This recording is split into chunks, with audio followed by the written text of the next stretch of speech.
Salut les amis, on se retrouve ce matin pour faire le débrief de la rencontre entre le Cameroun et l'Ouzbékistan. Certains ont regardé, peut-être d'autres pas parce que c'était très tôt.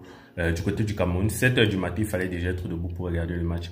Le match s'est terminé par une rencontre, sur le score de 2 buts contre 0. Le Cameroun a perdu 2 buts à 0. Voilà, donc ce que nous on va faire là, c'est un petit débrief par rapport aux prestations de tous les joueurs. Moi, je vais donner mon avis et vous allez également avoir l'opportunité de donner votre avis. En commentaire de la vidéo, on va prendre joueur par joueur, titulaire comme remplaçant.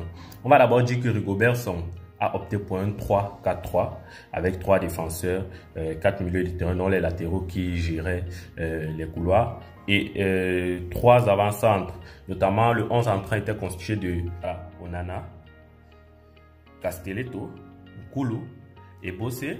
Au milieu, on avait Faye, comme j'ai dit, ils étaient un peu plus haut avec Nohu Tolodo. On avait Nohu, Faye Collins, Mandjek et Ncham. Et devant, on avait Ngamale, Aboubakar et Mbemo. Voilà le 11 des l'un notable. On va commencer avec Onana. Qu'avez-vous pensé de la prestation du gardien de l'un notable, André Onana? Pour ma part, Onana n'a pas fait moi je ne vais pas dire mauvaise prestation parce qu'on ne l'a pas trop vu. Et sur les 2 buts qui ont été encaissés par Onana, moi je vois plus que le problème était les défenseurs. C'est vrai, vous allez me dire que en tant que gardien, il aurait pu faire l'effort de sauver et tout. Je ne dis pas que c'est faux, je ne dis pas que vous avez tort. Mais pour ma part, je vois que c'était quand même des actions assez compliquées. C'était des actions assez compliquées. On n'a pas trop vu Onana dans le match. Les fois où on a vu Onana, c'était des fois où le Cameroun a encaissé ses 2 buts. Il y a une seule action où Onana nous a sauvés. Je pense qu'on allait perdre 3 buts à 0. Donc, si moi je devais donner une note à Onana dans cette rencontre, j'allais lui donner un 4 sur 10. Parce que c'est vrai, on a perdu, il a encaissé 2 buts, donc il ne peut pas avoir la moyenne quand même.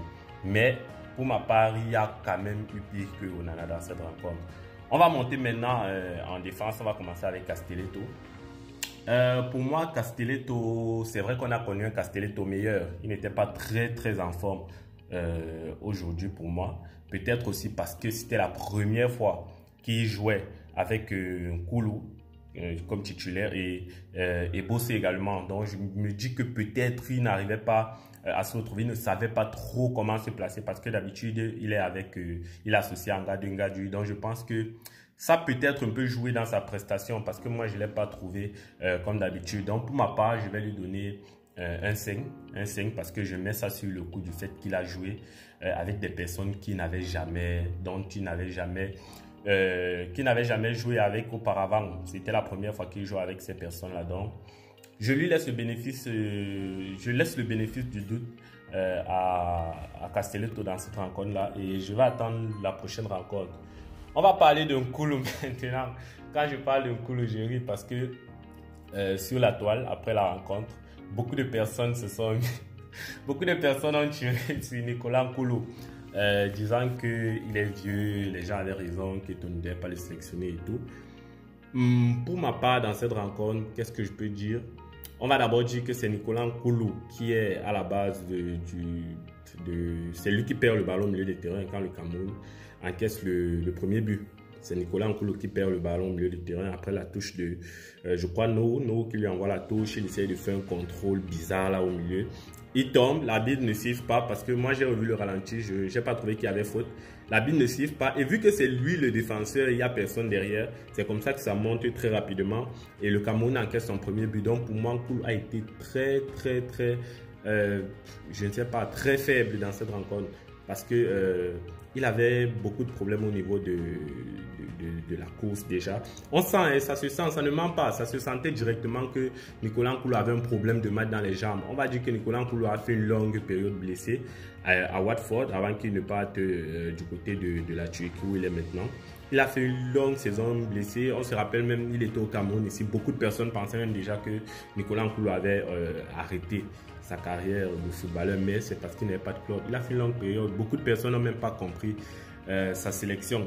Donc là, on a vu ça payer cash. Nicolas Nkulu qui était en dessous de la rencontre. Très mauvaise prestation. Il était pris sur des vitesses. On sentait qu'il n'avait pas de souffle, il n'arrivait pas à courir. Et cerise sur le gâteau, c'est lui qui perd le ballon pour qu'on encaisse le premier but. Donc pour moi, dans cette rencontre, je vais donner un 2 à Nicolas Nkoulou. Je sais que vous allez dire que peut-être je suis dur.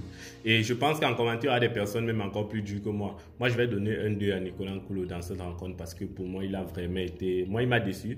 Parce que quand on a appelé Nicolas Nkoulou, je me rappelle, je discutais avec des personnes sur la page et j'étais en train de dire non. Nicolas Nkoulou, c'est l'expérience. C'est vrai, il n'a pas joué, mais Nicolas Nkoulou, c'est un joueur talentueux. Quand on a vu Nicolas Nkoulou au début, on le considère comme un génie et tout ça. Donc moi, je me disais qu'il allait quand même revenir, mais là, j'ai été déçu. Bon, on va voir le prochain match, ce que ça va donner face à la Corée, s'il est encore titulaire ou bien si Rigobertson essaye de mettre pour une nouvelle prestation. Donc on va voir ce que ça va donner. Donc pour moi, Nicolas Nkoulou, c'est un 2. Castelletto, j'ai donné un 5. Onana, j'ai donné un 4. Et Enzo Ebosse, c'est vrai que pour moi, c'est le meilleur dans cette défense-là. C'est lui qui était le meilleur dans cette défense-là. Lui également, je pense que c'était sa première fois de jouer avec Castelletto et Nicolas Nkoulou en tant que titulaire. C'était sa première fois.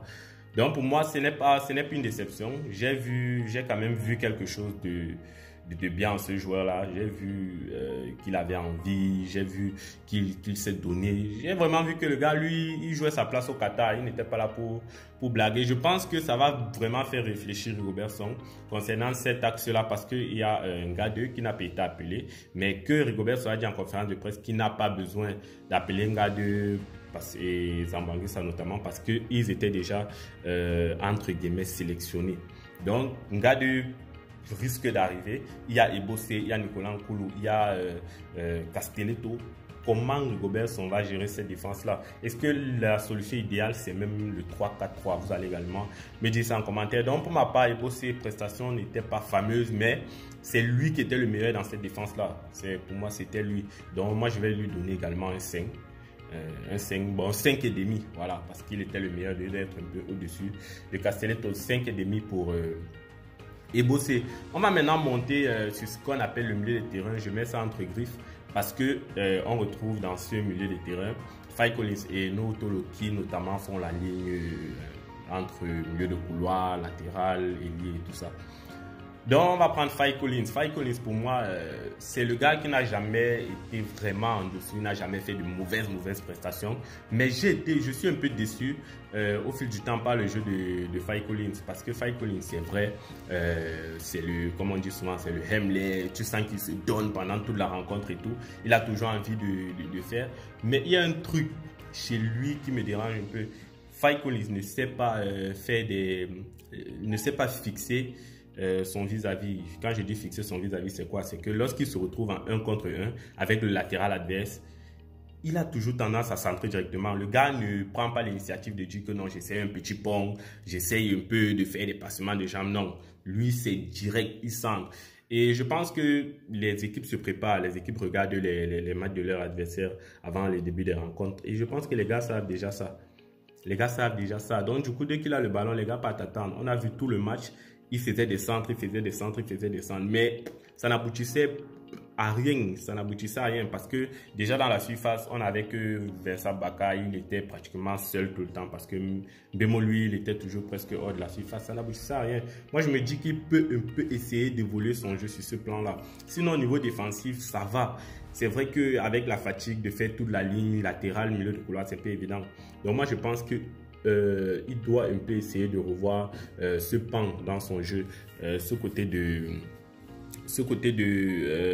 centrer directement les ballons. De temps en temps, gars, essaye aussi de fixer le défenseur, de prendre ton vis-à-vis, de prendre tes responsabilités. Et si tu perds le ballon, c'est pas grave. Tu ne seras pas le premier, les avançants le font et tout. Et si tu passes, ça sera une très belle chose. Donc moi, je pense qu'il doit un peu essayer d'améliorer son jeu de ce côté-là. On va prendre celui à côté de lui, Georges Mandjek. Georges Mandjek aussi, retour, pareil que Nicolas Nkoulou après des années hors de la sélection. Georges Mandjek qui fait son retour. Lui également, sa prestation pour moi n'était pas fameuse. Il était beaucoup absent au milieu des terrains. Georges Mandjek qui était là en tant que, on va dire, milieu défensif. Mais on n'a pas trop ressenti. Les ballons avaient une facilité de traverser le milieu pour directement aller du côté de la défense. On avait l'impression que le Cameroun n'a même pas de milieu de terrain. C'était quelque chose. C'est ça, ça faisait très mal. C'était très moche à voir. On avait l'impression qu'on n'avait pratiquement pas de milieu défensif. Donc pour moi, Mandjek est passé en dessous de son match. Et pour Faye Collins, on va revenir parce que je n'ai pas donné sa note. Je vais continuer d'abord avec Georges Mandjek. Pour moi, il était en dessous de son match. Je n'ai pas vraiment aimé sa prestation. Donc je vais donner les notes des deux. Pour moi, Faye Collins, je vais donner un 4. Un 4 parce que son jeu, c'était là. Mais ça n'a abouti à rien. Donc pour ma part, un 4. Et Mandjek, moi je vais donner un 3 parce que, comme je dis, on ne sentait pas qu'il était au milieu du terrain. C'était vraiment inexistant. Le milieu du terrain était inexistant au Cameroun. Maintenant, on va parler de Cham, qui était titulaire avec Georges Mandjek. Au milieu du terrain, je pense que c'était également une première combinaison. Il y a eu beaucoup de premières combinaisons dans cette rencontre. En défense, déjà, on en a parlé. Au milieu du terrain également, parce que Cham et Mandjek, c'était la première fois également que les deux jouent ensemble. Donc, vous comprenez pourquoi c'était un peu compliqué cette rencontre. C'était vraiment très compliqué. Donc, pour moi, Cham, Olivier Cham, on a senti qu'il avait envie. Il a fait de belles choses, il a réalisé de belles choses pendant la rencontre. C'était pas trop ça, mais lui également, comme je parlais de Castelletto, lui, c'est pas la première fois qu'il vient en sélection, mais je vais dire que je vais mettre ça sur le coup du fait qu'il était à côté de quelqu'un avec qui il n'avait jamais joué. Donc pour lui, c'était compliqué. Je pense qu'il avait un problème de repère. Il était un peu perdu entre ce qu'il doit faire et ce que Georges Mandjek devait faire parce que deux qui se projetaient, comme je dis, Mandjek derrière n'assurait pas et ça passait très vite. Donc je pense qu'il avait un peu du mal sur ce côté-là. Donc pour lui, je vais également lui laisser le bénéfice du doute, attendre le prochain match. Je vais lui donner un 5 également. Un 5 parce qu'il a fait de belles choses. Même, je pense que des personnes qui ont regardé le match, j'ai également parcouru des commentaires sur les réseaux sociaux. Beaucoup de personnes ont apprécié certaines des choses qu'il a eu à faire dans cette rencontre. Donc moi également, j'ai apprécié des choses que Olivier Cham a eu à faire. On va parler de Nohou Tolo maintenant. Nohou Tolo, en fait, c'est le gars qu'on aime tous. C'est le gars qu'on aime tous parce que Nohou Tolo a la rage que tous les Camerounais ont. Dernièrement, Ngano lors d'une interview disait que si tous les Camerounais mesurent leur force, Pété n'est même pas parmi les 10 plus forts du Cameroun. Et là, il peut avoir raison. Parce que Nohou Tolo, c'est le gars, quand il joue, on se sent plus proche de lui. Il a un petit truc de manière en lui là, un petit truc de Rigobert Song, une petite brutalité là à la camerounaise. Il a ça. Mais sauf que ça ne suffit pas. Ça ne suffit pas parce que la compétition quand ça peut aller jouer, c'est quelque chose de vraiment compliqué. C'est la Coupe du Monde. Là-bas, c'est technique. Neymar n'est pas le gars le plus costaud de l'équipe. Mais c'est le gars le plus performant, Vinicius. Les gars sont pas musclés, mais les gars, ils savent, ils ont la technique. Donc moi je pense que Nohou Tolo, en plus de sa rage, il doit travailler son côté technique. Vraiment. Parce que moi ce que j'ai vu du match, Nohou Tolo c'est le gars qui il s'est barré, ça nous tous on sait, il a sa rage là, il barre bien et tout. Mais offensivement Nohou Tolo n'apporte rien. Alors que dans la tactique que Rigobert a adoptée, notamment le 3-4-3, les deux ailiers, parce qu'on parlait de Faye tout à l'heure. Faye, lui, c'est vrai, c'est difficile parce qu'il centre, il ne fixe pas. Mais il essaye quand même de se projeter vers l'avant tout le temps. Il est toujours là-bas. Mais nous, c'est un peu plus compliqué. Il a du mal. Tu sens que ce n'est pas son jeu et qu'il est en train de forcer. Je pense que Robert, on doit revoir ce côté-là. S'il opte vraiment, et moi, c'est mon avis, s'il opte pour le 3-4-3, Nohou Tolo ne doit pas jouer. Sérieusement, ça c'est mon avis parce qu'il a du mal avec cette affaire de remonter là. Il n'aide pas vraiment l'équipe sur ce côté là. Ça c'est, je le dis encore, c'est mon avis. Vous allez donner vos avis. Nohou Tolo pour moi, si Rigobert reste dans cette formation là, ne doit pas être titulaire. On doit chercher, j'ai vu, on va en parler tout à l'heure, l'entrée du jeune Yongwa. On connaît Yongwa du côté de l'Ajaccio, si je ne me trompe pas. On voit comment il joue, on sait ce qu'il fait. Donc je pense que Rigobert doit essayer d'adopter les joueurs en fonction de sa tactique. Voilà, donc pour moi, Nohou Tolo, ça sera 4. Parce que aujourd'hui, contre l'Ouzbékistan, on a vraiment été surpris. Je me dis que les gars ont peut-être négligé le match.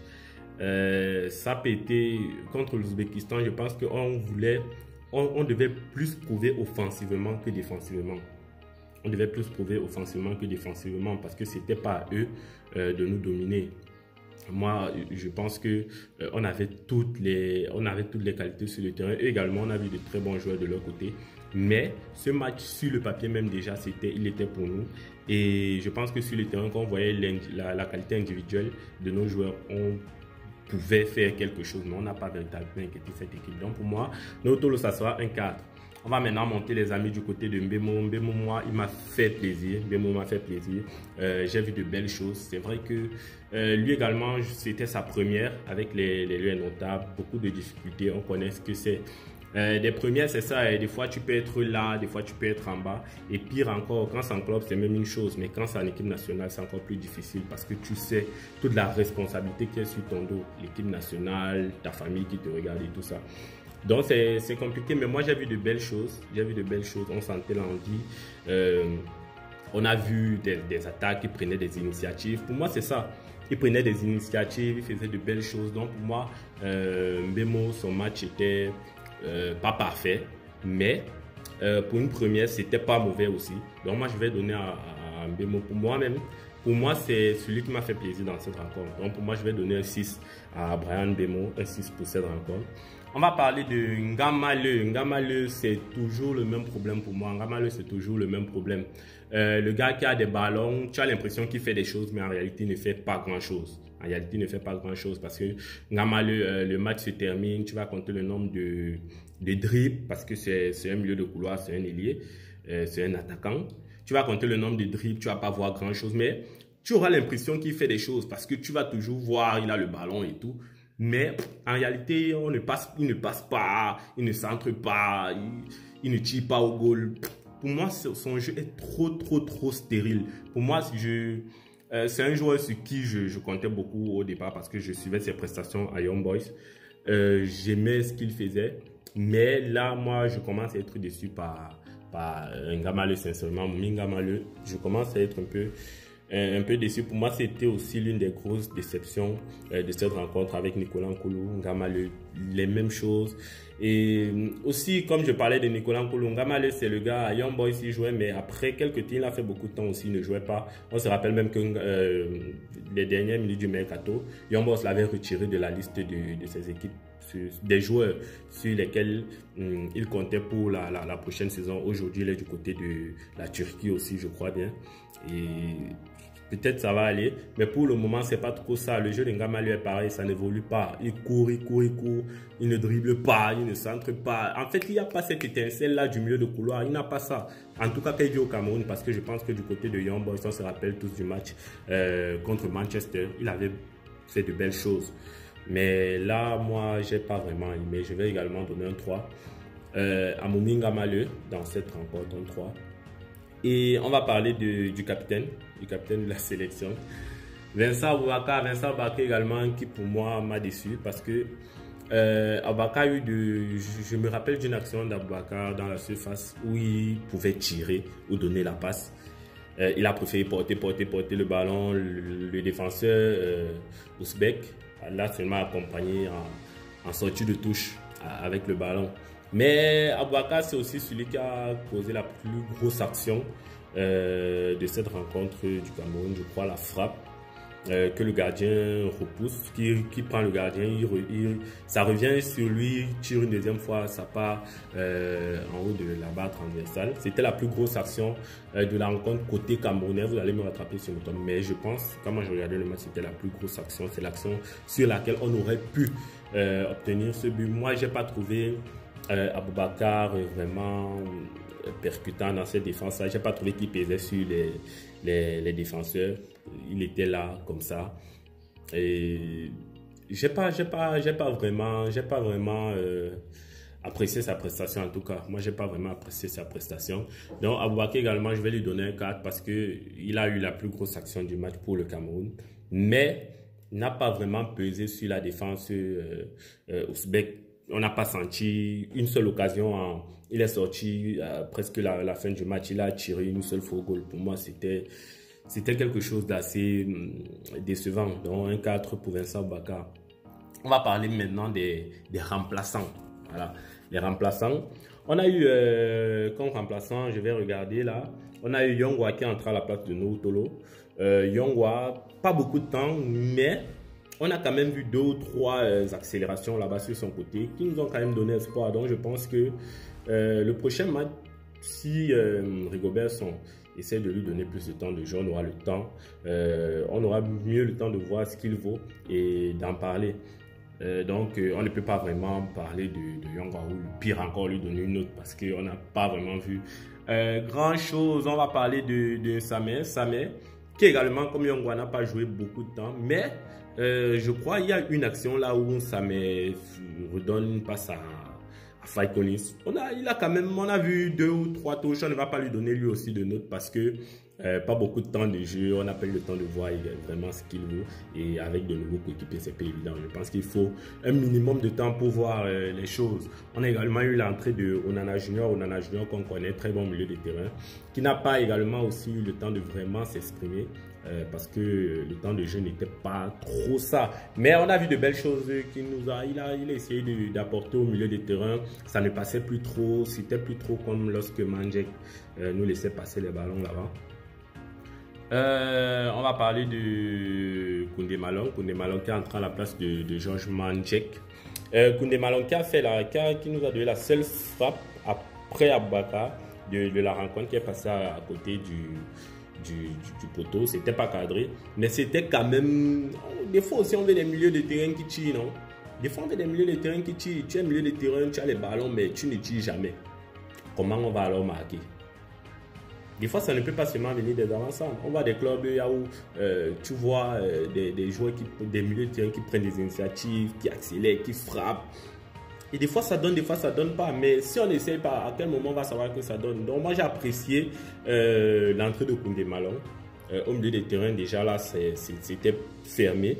Et la frappe là m'a montré qu'il prend des initiatives. Il n'attend pas, il a pris cette initiative, il a tiré. Et je pense que là, c'est le seul milieu de terrain, même dans cette rencontre-là, qui a pris la responsabilité de frapper. Je ne vais pas lui donner une note parce que les remplaçants n'ont pas vraiment eu de temps de jeu. Mais j'ai apprécié la rentrée de Koundé Malong. On va parler de celui qui a remplacé Ngama, le Georges Kevin Nkoudou. Nkoudou, c'est un peu du Ngamaleu, mais avec encore un peu plus de qualité. Parce que Nkoudou, lui, il a cette capacité-là et cette force, des fois, à aller sur le défenseur, à prendre ses responsabilités, à dribbler. Voilà, parce qu'un Nkoudou, des fois, lui, il prend le ballon, il dit que je vais dribbler. Et des fois, il dribble, des fois pas. Mais on sent quand même qu'il a envie, il y a des centres. Là, il a fait une entrée. On a également vu de très belles choses de son côté. Donc pour moi, comme je dis, je ne vais pas donner de notes aux remplaçants. Mais dans l'ensemble, les remplaçants, c'était pas mauvais. On attend voir le match contre la Corée pour voir si Rigobertson va les titulariser. Et on aura l'occasion de voir vraiment ce que ces gars-là valent.